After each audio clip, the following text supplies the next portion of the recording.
ফ্যাসিবাদে না, আধিপত্যবাদ চলবে না, বেকারত্ব আমরা রাখতে চাই না, চাঁদাবাজি চলবে না। বাংলাদেশের ইস্তেহার এটি।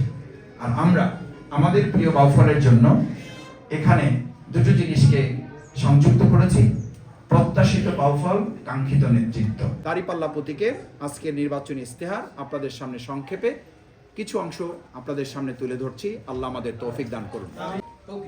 সম্মানিত বাউফলবাসী, স্বাধীনতার 54 বছরে নির্বাচনে দল পাল্টেছে, প্রার্থী পাল্টেছে, কিন্তু বাউফলের ভাগ্য পাল্টায়নি।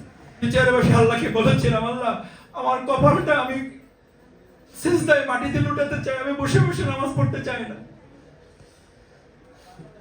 আমার নির্যাতনের দৃশ্য দেখে আমার বাবা স্ট্রোক করে মৃত্যুবরণ করেছেন।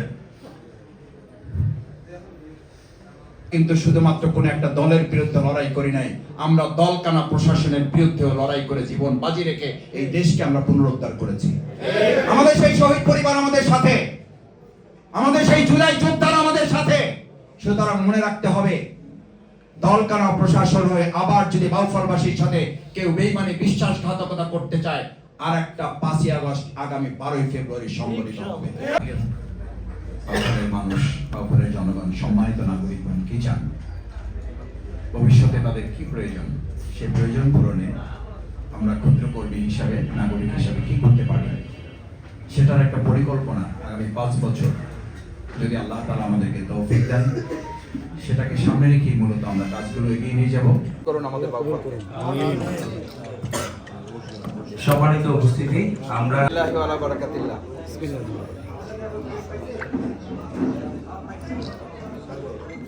আমার পদবি হইল যুগ্ম সাধারণ সম্পাদক পটুয়াখালী জেলা, বাংলাদেশ খেলাফত বোর্ড।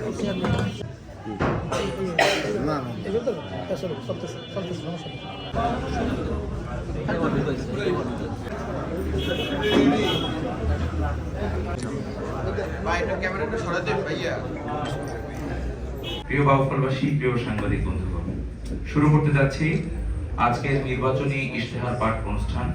বিচলিত, আমি আশা করব ঊর্ধ্বতন মহল এই ব্যাপারে নজর দিবেন।